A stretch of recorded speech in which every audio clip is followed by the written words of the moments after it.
You're listening to DraftKings Network.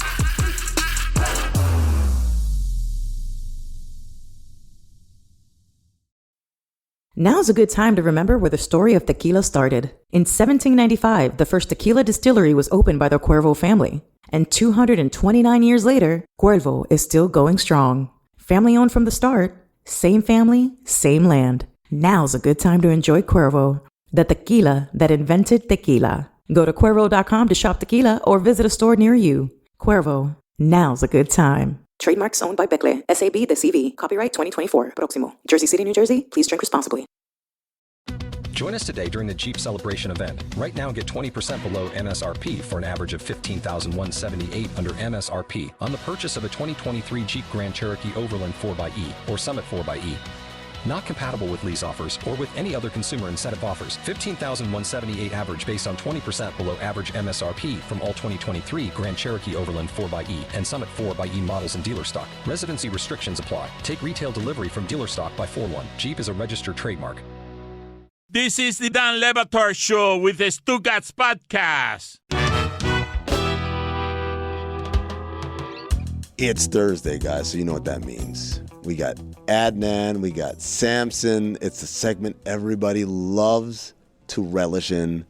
David Samson's got the Nothing Personal Tour. You can get tickets at davidsamsonpodcast.com and also listen to Nothing Personal with David Samson. Adnan Virk has Cinephile, executive produced by one Christopher Cody.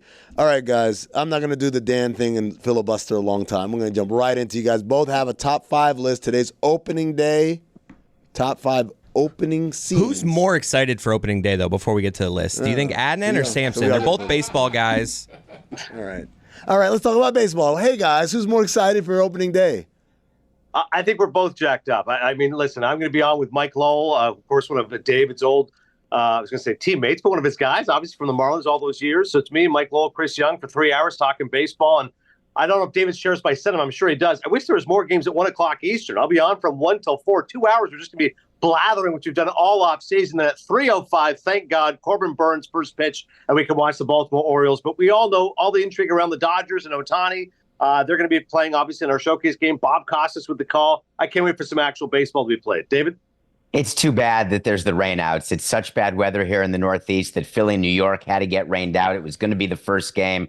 So many storylines about this season, and everyone thinks there's a cloud because of Ohtani, and Wander Franco just got put on the administrative list again. He's done until June 1st or sooner if he gets suspended forever for whatever happens to him. But the fact is, once play ball, once you get that first pitch, the storylines finally change, and we get to see 162 chapters unveil themselves one at a time. And at the end, will it be Diamondbacks, Rangers? Who will be the surprise team? You just never know. And that's why today's such a great day. So many chapters. Adnan, quick question for you. When does the shoot start for your 1920s era gangster movie? I mean, I always come out of the gate with the Al Capone suit. Opening day, these guys know I'm wearing pinstripes. Listen, I know you have better things to do than watch the movie network, but at 1 o'clock, we're doing this 1930 style Al Capone thing. I'll send you the link. I'll post it on social. It's Hitchcockian. We pull it all the stops. Opening day, we're going to crush. I wear my ring on opening day, Adnan. It's sort of like a wedding or a bar mitzvah. I wear it during the World Series. Oh, you can press that button all night long, Lionel Richie. That is one that I love. But opening day, there's just something spectacular about it. What's your favorite opening day memory, David? Well, I have so many memories. 18 Ali, opening days. Muhammad Ali. The rain delay in a dome ballpark. Listen, I'll get one before David because he's got a lot more. Mark Burley. He made the greatest play ever made by a pitcher. That was an opening day. People forget, wait, that was the first game of the season. That play was incredible. That flip play. Mark Burley still has not spoken to me since I traded him to Toronto. Not once. Dog. Not one time. But and for the record, what? It's because I think he signed a deal in the offseason, right? And then you traded him in June? Do I get that right? No, you got it wrong. We traded him during the offseason after 2012, and we sent him to Toronto in that big trade. And I called him about it, and I text him every year on his birthday, and crickets. Aww. It's just a sea of blue. I'm in touch still with his wife. Look at this play. He was such a great defensive pitcher. The way he fielded his position, second only to Maddox in my career. It was awesome. Is it red? Are the read receipts on? Because Pablo Torre revealed the other day that he used to have like a relationship with Ed Hockley, and then at some point it's just like Ed Hockley has never responded to him again after a certain incident. And so I said, I thought it was just saying delivered, and he showed me his screen and says, nope, it says red, including when he had sent on the day I was talking to Pablo. I was like, I just sent them. By the way, I mean, nothing worse than a red receipt. I mean, if you're at hockey, you got to figure out how to get it out of your system. Come on, man. I want to know what the number is for blues in a row before it's stalking. What does the room think is the number? Three. No way. Too few. Don't answer that question. It has to be more than. I mean, how many? 3. That's it. If you were friends with Ed Hockley, 3 texts, just respond. That's it. We're done. I'm not answering that question. You have to know that in this day and age, people get so many text messages. Not everyone's as crazy as I am, where I go to bed without a red number every single night. Really? But I do too. There's some people who are in the hundreds. Yeah. Really? You guys have like addressed every single text message that's ever come throughout the day. I mean, at times of the day, I will just check if I've missed a text message. Like, I'm like Samson on this. I cannot go to bed with it. I've seen JP Morosi's phone, 500 unread text messages, 1,000 emails. I mean, that's insane to me. Can't do it. There are people in this room right now who I have unread texts from. I'll find out someday. I'll find out. You've never missed a text from me. That's all I care about. It's just at some point, it's just a deluge. And the only thing I can do is just walk away. I can't. I want to know who it is in the shipping. I'll tell you right now. Roy is great at texting back. Roy's always responding. Cody, Cody is the worst. Executive. There's worse than me. I'm not great. I know I'm not good, but I think Dan's worse. Levitard's worse. Dan's the worst because he will respond at 3 a.m. That's why he's the worst. He has 3 devices to respond from. That's what's funny. I love the email text from Dan. Yeah. All right, guys. Go back. Make the point about Levitard. He's got 3 different devices he responds from. Yeah, he absolutely does. His tablet, his phone, his computer. Yeah, everything. that's not an exaggeration, ladies and gentlemen. All right. I got a top 5 list that I think the room is going to like. All right. It's top 5 opening scenes in honor of opening day. Nice. Number 5. Who can forget the opening scene of No Country for Old Men? When Javier Bardem, as the greatest villain of all time, pulls out that cattle prod killer and you've got a cop who pulls him over, you realize you're about to watch greatness. Number 4, Basic Instinct. When Sharon Stone takes the ice pick to Johnny Boz while they're having sex, you're in a movie theater, in a crowded theater in New York City, thinking to yourself, wow, we may be onto something in this movie, and it was only just beginning. I was not expecting such steamy, scandalous, sultry material. Bravo, David Samson. I hope Body Heat makes an appearance as well. Prime Sharon Stone, by the way. Yes. Yes. Number 3. Showgirls. Jaws. The intensity of the opening scene when that swimmer, you realize, you know it's a bad movie about sharks and people being eaten, but you have no way of knowing what the anxiety level is going to be for the entire movie, and it starts with that opening scene. Number 2, Saving Private Ryan. Great opening scene. There's been a lot of war movies over the years, but the opening scene of Saving Private Ryan when they storm the beach, it's a longer scene than most, and I'm not sure I've seen a better. There is no better opening scene of a war movie, and it's the second best opening scene of any movie ever. I will say for the Basic Instinct fans out there as well, if you want a companion piece, instead of Saving Private Ryan, you can watch Shaving Ryan's Privates. That's another film. Oh, okay. Adnan. And the number...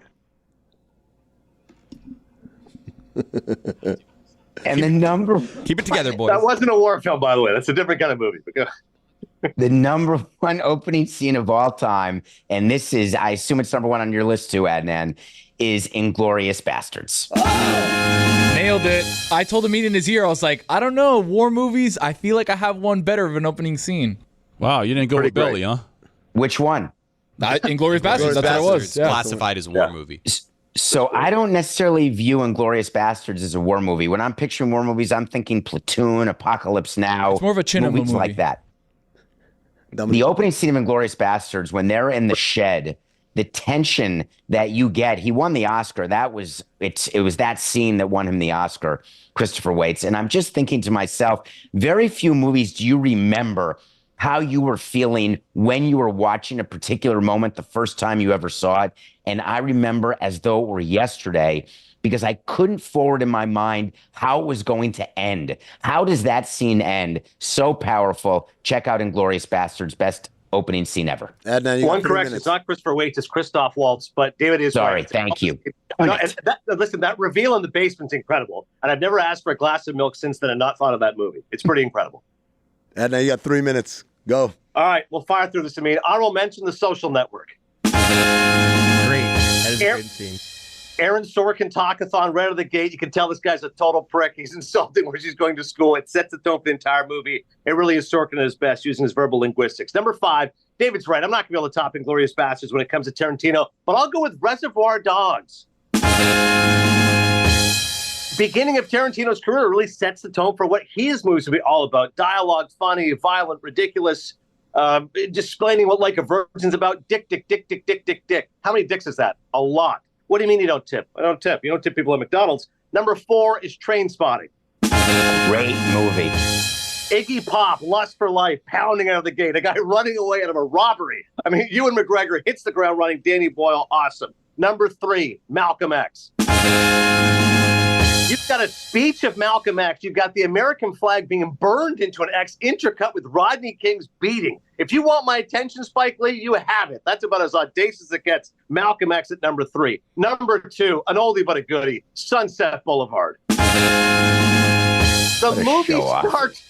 movie starts with a dead guy in a pool, and it's his voice narrating what has happened to him. In 1960, it was powerful. In 2024, it's powerful. It's a great movie. Look it up, Gloria Swanson. I am big. I don't know how you do it, Cody. And number 1, Up. That's a animated. Yeah, that's good. That's a good one. That's a good one. That's a good opener. 9 minutes, Roy. They tell his entire life story of 70 years. There's one shot which will break your heart. It goes from them painting the nursery. The camera pans, head downcast, miscarriage. I'm like, this is incredible. You tell an entire life story in 9 minutes. You can't top Pixar. You can't top Up at number 1. You're tripping, Adnan. He's so right here. All you have to do is think about that opening scene and you can get teary-eyed. That is spectacular. I couldn't agree with you more. I can't believe I'm saying this. I'm going with Samson's list this week. Oh, wow. No, come on, man. God, that must hurt. Look, man, you have some out there takes, but today you were as close to being right as I've ever heard you be on one of these movie segments. I mean, give me at least one of his 5 you weren't crazy about. Jaws, come on, give me one of those. I thought, I don't remember Jaws' opening scene. That's the problem. So it's not as memorable. I'm surprised, as Roy pointed out, no one had Belly when they're walking through the strip club and the black lights are on and then they start shooting everybody. I'm also surprised no one had Pulp Fiction.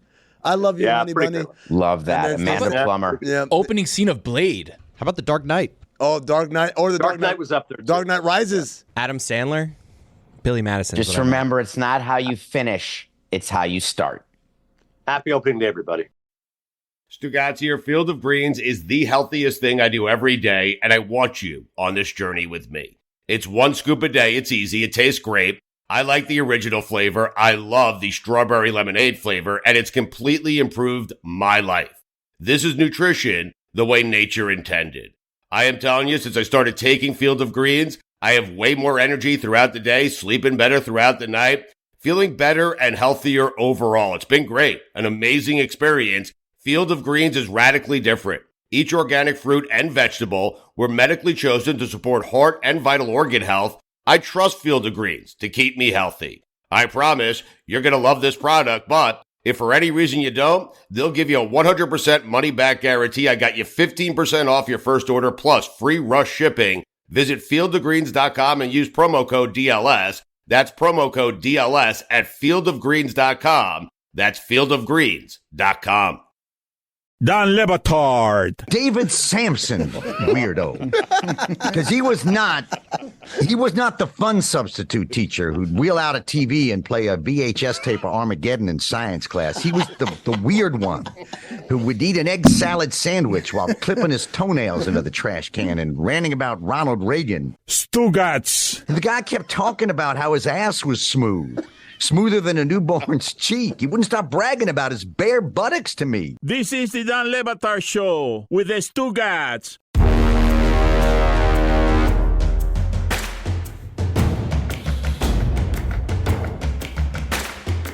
Ladies and gentlemen, this rarely happens. When news breaks and the guest that we have on in the prior segment is perfect to talk about the news. So we've asked David Samson to stick around. He's been gracious enough to give us some more time because right at the end of that segment with Adnan, the news came out. The Minnesota Timberwolves put out an official statement saying that Glen Taylor is no longer selling the team due to the expiration of the option of Marc and Alex Rodriguez to acquire controlling interest in the Timberwolves and the Lynx. David, you saw this coming. I did. So let's take people back before he was having illegal practices in Minnesota, before he bought a house and pretended he was from Minnesota. He agreed to buy the Timberwolves at a price of $1.5 billion in 2021. But it was something called a step transaction. A step transaction means you lock in the value today, but you pay over time. And there are deadlines contained within the purchase agreement that you have to make your next installment payment by a certain day. And A-Rod has missed just about every deadline. And Glen Taylor has been okay. He said, hey, we'll extend the deadline. Don't worry about it. But meanwhile, the price of basketball teams have skyrocketed since 2021. So the Timberwolves are no longer worth 1.5. Let's say they're worth about 2.5. So that means that Glen Taylor feels terribly that he sold the team at 1.5 when he could have sold it at 2.5. But he was in a contract, nothing he could do until A-Rod missed another deadline. And there were rumors that the Carlyle Group pulled out. And then 10 minutes later, A-Rod had another deal with another private equity company. And it was all horse hockey. A-Rod has never been able to come up with the money to finish this transaction. So today, Glen Taylor said, Ganug, guess what, Alex? The team's not for sale anymore. You violated the contract. What he also said in the release is, hey, if they want to come back and talk, we can keep talking about selling the team. But guess what? An official wait to see here on Le Batard Show, courtesy of Nothing Personal. If the team is sold again by Glen Taylor to A-Rod, it won't be for 1.5. Now, before I get into further details here, I just need to know, why are you so ecstatic about this? You are filled with glee at this point to break this down. Because I've been calling this for 2 years. Because I negotiated with A-Rod to buy the Marlins, and he had everything except the money. Huh. And so it was always going to be an issue, and he wants to be an owner so badly that he pretended he wanted to be in Minnesota, but he never was able to hit a deadline. And finally, Glen Taylor said, you know what? It's cool that you're A-Rod, but money's way more important. What was Marc Lore's role, if not to be the money? Marc Lore was brought in to be a percentage of the money, but he had given his allocation at the first go-around. So he was never going to be part of the increased finishing the installments.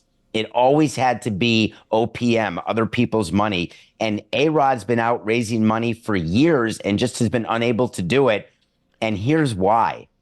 A-Rod could have borrowed money and gotten investors at the $1.5 billion number. But A-Rod always was trying to make a Beckham-like profit like Beckham did in Inter Miami. He was selling pieces of the team at numbers higher than 1.5. And people were like, hey, why do you get this incredible benefit of having such a low basis? And now it's all done.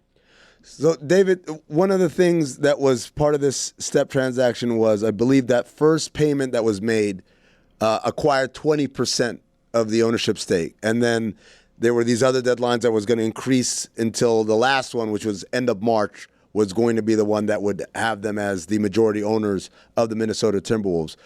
Those prior payments that have been made, so does this just keep them as minority owners? Did they get a refund? How does that work? No, he is a minority owner. There's two ways it can go.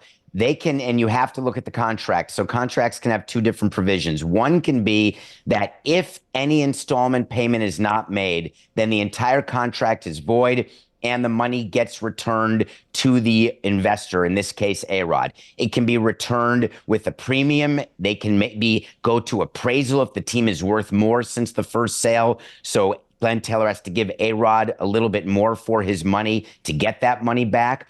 Or it can be that A-Rod stays as a limited partner with the percentage he already owned because he made those first installments. So I don't know what the contract says, but it's one of those two things.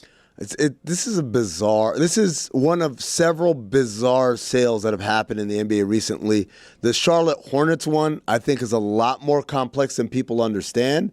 I know that Gabe Plotkin, who, if that name sounds familiar, from the movie Dumb Money or from the GameStop crisis, it is. It's the one and the same. Same guy. But it's a weird transaction where even though he's the name and he's the one buying the team, the secondary investor partner in that actually gets to be the governor for the first 5 years before it reverts over to Gabe Plotkin because he's the one that put the money up, and then Gabe Plotkin has to pay him back over the 5 years. If not, he's no longer the governor of the team. David, is it just me, or are we having more and more of these sales that seem to be more complex like that as opposed to the straightforward, hey, I want to buy your team, here's the money, let's go? Well, listen, the number one straightforward of all time was Steve Ballmer. Yeah, cash. He went to the ATM, took out a couple bill, Sterling was gone, Ballmer was in. It was a dream come true for Adam Silver.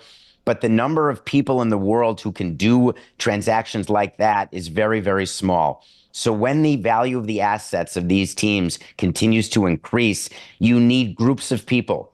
Like Bruce Sherman has a group of 10 or 20 people helping him do the Marlins transaction. When you look at what David Rubenstein just did with the Orioles, they listed all of the limited partners. You're You're putting together 20 million pieces of 20 million each. You need a lot of money, which is why the NFL is looking into allowing sovereign fund money, and basketball and baseball already do allow it because you want to keep the value of teams increasing. To do that, you have to find big chunks of change from people who don't want control. And in the real world, an individual doesn't want to give you $300 million toward the purchase of a team and not be allowed in the clubhouse, or not be allowed in an owner's meeting, or not be allowed to make a trade. So it's super hard to put these deals together now. I mean, it's funny because that's the point of buying a team, right? The point of buying a team is like, I want to play fantasy basketball for real. And so the idea that people would invest the majority of the money and say, no, you go ahead and have fun with that. I just want it to be part of the financial process. It's pretty much what Mark Cuban would have us believe happened in Dallas. He sold to the Adelsons, and like the idea is like, no, but I still control every element of basketball ops. I answer to no one. They just front money and do the business. It just doesn't make sense. And I don't think that's the case. I think you have to look to see who the governor is with Cuban and the Mavericks. And I'll bet you $1 the governor is not Mark Cuban anymore. It is the son of, I think her name was Miriam Edelson. Mm-hmm. So what's interesting, George Steinbrenner once said something to me, play it, because it is true. But if it's true, you don't get to play it. Well, I don't even know the rules. If it's true, does it contextualized? Dude, you called it on yourself. I gotta hit it when you call it on yourself. Yeah, but also the rule is if you're name dropping, right? You could have said so. This is not a name drop because what he said was important, and for him to say it, there's nothing more limiting than being my limited partner. And what that means is, if you're not in the room where it happens, you're not in control. Then really what you doing? You get to go to cocktail parties and say, yeah, I'm the owner of a team. That's whatever. But to really be the owner, you have to be the control person. And it's really hard to be the control person of a team. Now, David, one of the things you mentioned, the Carlyle Group earlier, that was the original team the original firm that A-Rod had secured financing through. Axios had come out with a report saying that they were out because some of the stuff in their portfolio ran afoul of the NBA guidelines, bylines, whatever, right? There's another report that came out and said, no, they weren't denied. They pulled out. either way, I don't care what the truth is. I just do want to know, for a sports league, a major league sports, like MLB, like the NBA, what would be the type of things that would be in these rules and guidelines where someone else's portfolio would run afoul of? Well, funny, it used to be gambling. That was the big thing that they looked for, that if anyone was associated with any sort of casino or gambling, they were not eligible to be a limited partner. There is tremendous background checks that go in when you become a limited partner in baseball. There is full background, full check on who you are, who you're associated with. You've got to pass through the ownership committee, the executive council, then the full vote of the owners in Major League Baseball, to say nothing of the commissioner's office. So they're looking for any dealings. But let's be honest, Steve Cohen's background wasn't exactly perfect. He had been in the middle of some major suits, some major workplace issues, some major SEC violations. And guess what? If the price is right, Bob Barker, we're going to find a way to approve you. And so I believe that Carlisle pulled out, and it's not that the NBA turned them down, because these leagues know now that when you find chunks of change, you really need to take it, because the commissioner, who wants his job and wants to keep his job, wants to keep the value of the teams going up. And to do that, you need lots of people with lots of money. This interview with David Samson is presented by LinkedIn Jobs. Hey, how about that? That's pretty good. It's a good job to try to figure out how to be a limited partner in a team. The interesting thing will be going forward with the T-Wolves, because it's such a distraction, the whole sales process. You know this, Amin, inside a locker room. And the T-Wolves have a chance to actually make a deep playoff run here in the next few months. And I wonder whether the timing of this is Glen Taylor saying, hey, I want to see if I can win a title right now. I don't want A-Rod to get the team at that old valuation. So I'm going to announce this today and then take it from here. Yeah, that's the other part about this. When he agreed to sell, beyond the price being a lot lower, the Timberwolves were a lot worse as a team. Now they're finally getting good. Like, hell no. I'm holding on to this for a little bit longer, see where it goes. David Samson, again, the Nothing Personal Tour starts in Philadelphia. Tickets are available. DavidSamsonPodcast.com. And, of course, listen to Nothing Personal. Thank you, David, for sticking around. Thank you. Dan Le Batard. And finally, abstaining from food for 16 to 18 hours a day could be key to treating a variety of health conditions like stabilizing blood sugar levels and increasing resistance to stress. Stugotz. Mike, are you doing something like this right now? I lost a lot of weight doing intermittent fasting and low carb, so now I'm getting back to it. But how much in that 6 to 8 hour window, how much can you eat? Unlimited? If I could just eat unlimited, I'd do that. That'd be fun. For 6 to 8 hours. You can't eat unlimited. Try me. No, I mean... This is the Dan Le Batard Show with the Stugotz.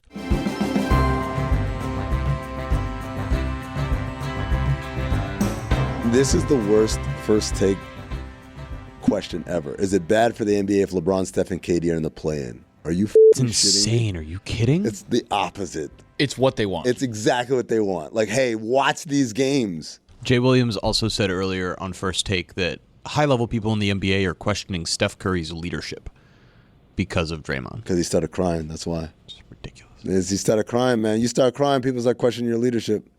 Like, I don't want a leader that cries. I want a leader who's like, I know what to do, right? And what to do is drill this three in Jalen Suggs' mug, and then kick the chair. Then kick the chair and tell him to go to bed. The nap time celebration is simultaneously the most wholesome and most disrespectful celebration there is, right? That is not wholesome, man. It's wholesome because taking a nap. Roy, I'm gonna tell you why it's wholesome. No, I'm a parent. You're a parent. A lot of us here are parents. Like, you wouldn't feel bad about your child seeing, like, what's that about? Like Sam Cassell doing this. Like, what's this, Daddy? Like, it's nothing. Don't worry about it. Well, yeah, right. But like, what's that? Oh, it's like he's putting him to bed. Oh, it's bedtime. Like, oh, that's cool. So explaining it to your children is why it's wholesome. That's what makes it wholesome. If you could show it to your kids and not have to have an awkward explanation, it's wholesome. Now, it's disrespectful because he's calling them babies. He said, get these babies off me. This baby trying to guard me. You know, Jalen Suggs is a good defensive player. Jalen Suggs fancies himself as a lockdown defensive player, and I think he is. But he ain't locking down no Steph Curry, though. What about LeBron's thing? Is that disrespectful? Like push the floor down? Push down and then the three on. It's elaborate. Because it's all about me. Not disrespectful. It is elaborate. That's the difference. Is Steph is just going to sleep, where LeBron's pumping himself up. No, it's just go to bed. But no, it's not go to bed. It's like it's bedtime, right, bitch. Like that's right, that's why that's why it's perfect, because it's veiled as wholesome, but it's actually disrespectful. That's actually kind of Steph Curry's whole thing. I have an idea for a new disrespectful celebration that is still kind of wholesome. Maybe not so wholesome now that I think about it, but I'll say it anyway. This is what I want. I don't care what any player in the NBA, you can take this one, but you got to be a killer out here. You can't be someone who just does it once and then goes back to your normal life as a role player. I need someone who's taking hearts. You need a dog. I need a dog. I need someone who's taking hearts like Steph Curry took that heart last night. You hit the shot, you come back down the court, and then you mime taking off your belt, folding it up, and then whap, whap, whap. Child abuse? And then are you kidding? And then you grab the snap. The snap. The snap is a good. I remember like Robin Harris in House Party. Yep. And this started as a wholesome celebration. And then you put the belt back on and you walk to the bench. I like it. I think it's dope, man. I think that because it lets everybody know who's daddy. Exactly. Is that wholesome? I'm your father. It's wholesome in another area. My favorite one is James Harden, because he's not talking. He's just like, his is like cook it, right? Yeah, no, I'm cooking. Yeah, so that's like, he's just talking about himself. I'm cooking right now. I'm not disrespecting anyone. Dame time is perfect. Right? Dame time is another. That's the best. But it's wholesome and disrespectful. Because it's like. But that's about him. He's not talking about anyone else there. That's Dame time. It's me. No. What he's telling is like it's about that time, right? But the problem is for me. The problem, but for me to end you. For me to end you, because here's the thing. Here's the reason why Curry's is more disrespectful than Dame's, because I can be at a restaurant, a club, a bar, a party, and say, "All right, guys, it's time to go. We're closing. It's time to go," and that's not disrespectful because these are adults. I'm an adult. But when you say it's bedtime, I'm talking to a little kid. I'm talking to a baby. I'm putting you to sleep. Yeah, but I tuck in a little kid. Hey, come here. Yes. Come here. Just lay Right. down. But I'm talking to adults, Maybe a Chris. cocoon. You guys ever cocoon? I do that for my daughter. Well, when you're doing that to the Orlando Magic, who are a young team, like Jalen Suggs, who's a young defender, who's probably going to be all NBA as a defensive player this year. He's had a great year. He's had an unbelievable year defensively, and then you do that. Yeah. Just good night. The one he hit against Dylan Brooks earlier this year might be my favorite time he's ever done that. Even better than the one in the finals. The one in the finals is pretty cold because really good. I'm gonna tell you why the one in the I take that back. Now I was gonna say the stakes were really high. It's not just the stakes, Tony. It's because you realize, he's not just talking about this game. He's saying this series is bedtime. Your season, your existence, Boston. It's a wrap, right? That's what made it super special. This Rockets one. You guys still have another game tomorrow or whatever. But it still was so, because he was laughing. He laughed at Dylan Brooks and then put him to bed. It's just like Damian Lillard going bye-bye. Oh, yeah, that was a good one. That was so good. Did Jordan have one of these? Or was his the shrug? But the shrug wasn't a consistent one. It was a singular moment in time. Yeah. Mid-game.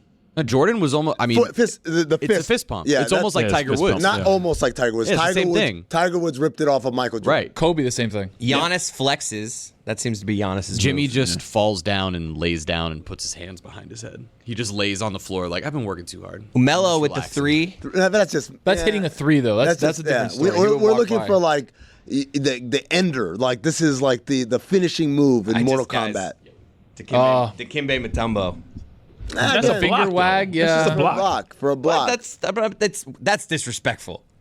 That is like it's actually pretty polite. Yeah, it's like no. Wholesome, not disrespectful. in the House of Mutombo. No, yeah, not in the House of Mutombo. It's like Babu Bot. Yeah, no.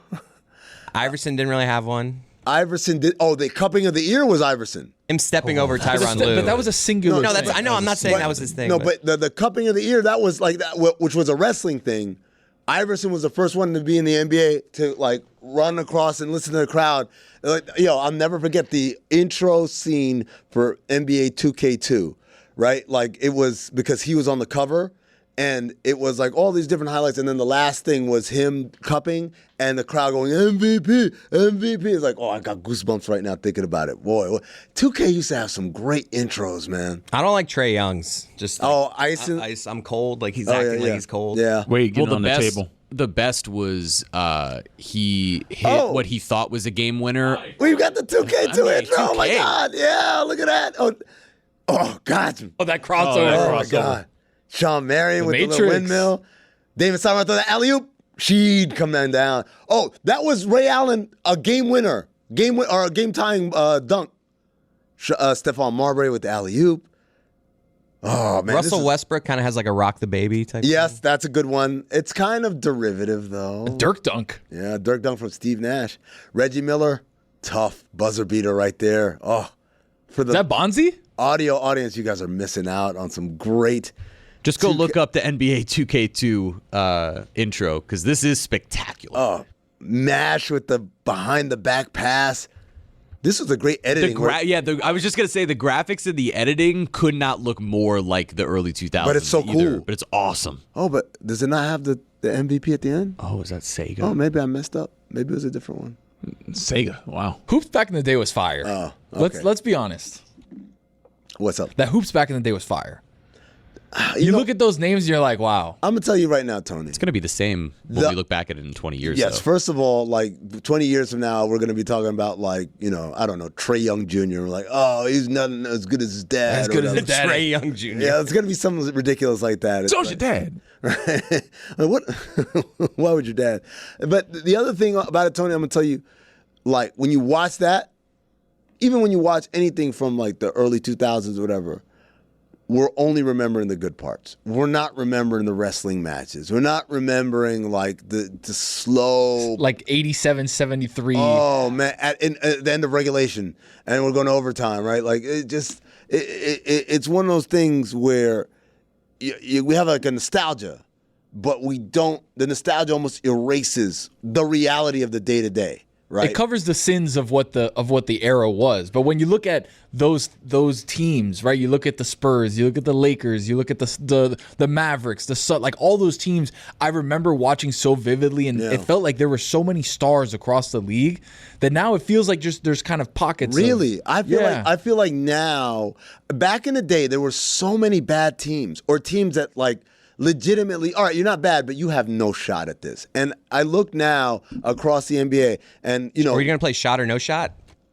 They have a shot or not? Oh, shot that's or no pretty shot? good. Yeah. Also, thinking about that era, like my favorite series that I watched as a kid was the 2005, and they didn't even win it. The Heat didn't win, but the 2005 Eastern Conference Finals between the Pistons and the Heat that won 7 games. Game 7, Detroit Pistons won 88-82. Come on, it was ugly. Ugly basketball. It was rock fights. And you look back and you look at that team as one of the best. You look at, Rasheed Wallace was playing offense for them. You had Shaq and Dwayne Wade, and yet, truly dreadful scores. Oh man, but Pat Riley basketball right there. But to my point, Tony, like when you go look at, all right, Boston has Tatum and Brown. The Bucks have Giannis and Dame. The Knicks have Jalen Brunson. All right. The Cavs have Donovan Mitchell and Darius Garland and maybe Evan Mobley soon, right? Orlando. Banchero, right? Pacers, Halliburton. And Siakam. Miami, Jimmy and Bam. Philly, Embiid and Maxey, right? And now I'm 8 deep in the conference, and if I go over to the West, Jokic. You've got Anthony Edwards. But you're thinking back in this time you're talking about, those bad teams had a good player or two. No, they didn't, man. No, I'm gonna do this. I'm gonna go back to what. Go back. Let's go back in the way back. What year do we want? What year do we want? Just name a season, a random season. Let's do 03. Let's do 04. 03, 04? Yeah. Okay, 03, 04. Pulling it up right here. So 03, 04 is the first year of LeBron, Melo, and Wade. Right. Go to like and the Bosh. worst team in the league. The worst team in the league was the Orlando Magic. They didn't have anybody.